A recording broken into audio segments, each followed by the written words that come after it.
I have been teaching online for nearly 5 years. What? And I wish I would have had someone to help me when I was first starting out. That's why in this video, I'm gonna share what you should know before becoming an online teacher with 11 things that I wish that I knew when I first got started. Make sure to stay until the end because number 11 is truly what has helped me most in the last couple of years of teaching online.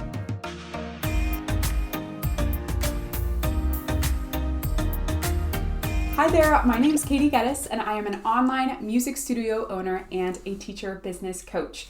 Make sure to grab my 30-day guide to teach online linked below. Okay, the first thing that you should know before becoming an online teacher is that you should pick and stick. There are so many ways to build an online business as a teacher and to make money online as a teacher. And teachers are usually multi-passionate and multi-talented. And so they want to do all the things. I totally get it. I'm with you. But doing all the things is actually what is going to hinder you from growing in one thing and to building your income to an actual livable wage where you can do something like leave the classroom. That's why I recommend picking one thing that you want to get started with, stick with it, and build it until it's easy, and then you can add something else on after. I usually recommend starting with online teaching because it's a service-based business, which means that you can trade your time for money, you can charge more, and you can scale an income that's livable faster. The second thing that you should know before becoming an online teacher is not to price your lessons too low. When setting prices for your classes, remember to do your market research and set your lessons at market value. If you undervalue your lessons, it may actually make buyers perceive your lessons as lower in value, which will make them want to sign up less. And of course, you're gonna get paid less. This is usually people's first instinct when they create their first online class. Maybe they don't get enrollments and their first instinct is to lower the price to get more learners. But instead, what you should do is find your unique selling point. This is what's going to help you stand out as an online teacher and gain those enrollments. Need some help figuring out what your USP is? I talk more about this in my video, Outdated Outschool Tips You Should Not Be Following. So make sure to check that video out after this one. The third thing that I wish I knew before becoming an online teacher is not to rely on platforms. Okay, this might come as a surprise to you because if you know me, you know that I've been teaching on the Outschool platform for 3 years now, and I host my organization on the Outschool platform. Don't get me wrong, platforms can provide opportunities, exposure to a large student base, and they're really helpful for diversifying your income streams. But you really need to establish your own online presence. Find students of your own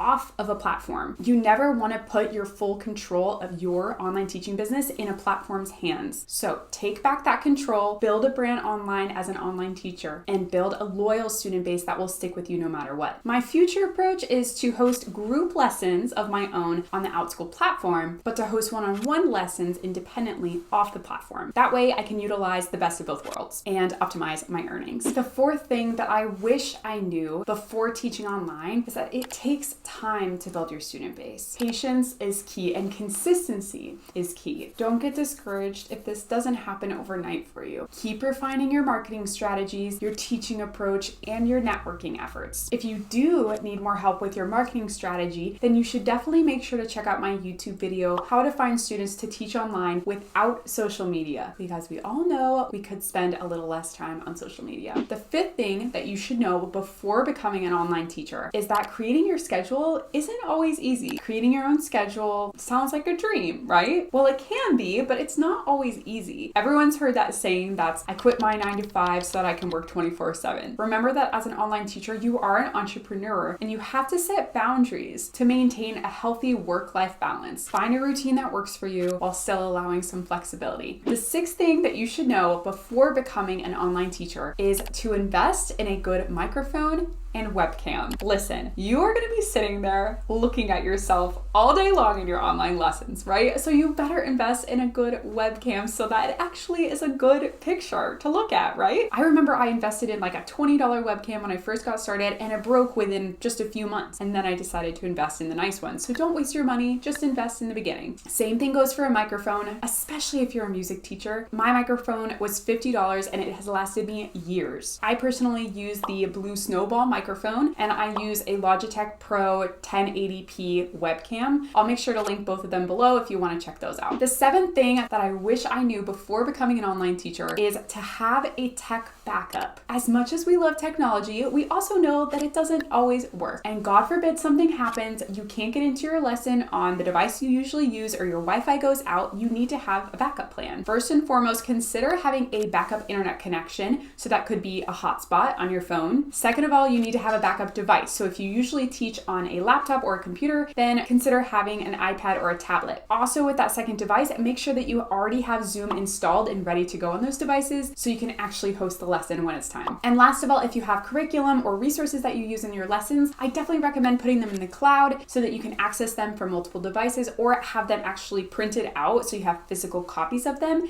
in case something happens and you can't access them on your device. The 8th thing I wish I knew before becoming an online teacher is to get comfortable on camera. These days in the marketing world, video is king. On teaching on platforms where you teach online, it's so important to have a really, really good profile video as well as class listings videos to convert students into enrollments. And if you're marketing your lessons off of a platform and you're creating things like short form video on Reels or short form video on TikTok, or maybe long form video content on something like YouTube, these can go such a long way with bringing students into your sales funnel and eventually into your lessons. You better get used to being on video. The 9th thing that you should know before becoming an online teacher is to prioritize breaks between lessons. We can get caught up in the flow of teaching and forget to prioritize your own well-being. Make sure to add regular breaks between all of your class times. I never teach back-to-back classes. If I'm teaching 25-minute lessons, I used to do like 8 in a row, but now I won't do more than 4 in a row, and I always have those 5-minute breaks in between. If I have a longer class or if it's a group class, then I try to do more like 10 or 15 minutes in between classes. Do you want to know more about how I schedule my lessons? Then make sure to check out the YouTube video I have that's all about how I schedule my online lessons as an online music teacher.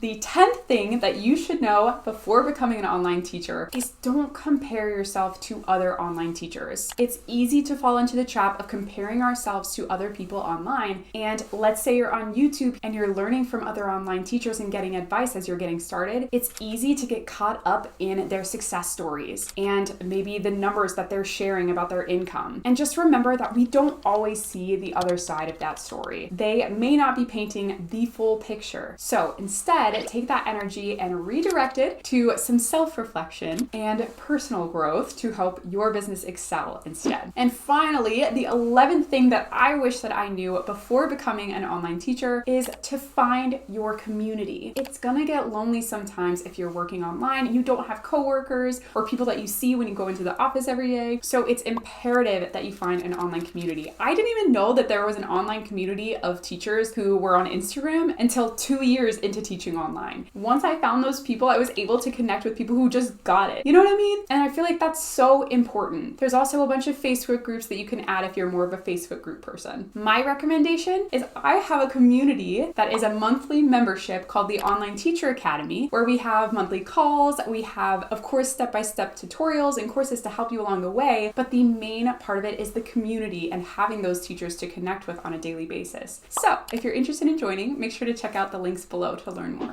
All right, if this video was helpful for you, then make sure to give it a thumbs up and hit the like button below. Thank you so much for watching, and I'll see you in the next video. Bye.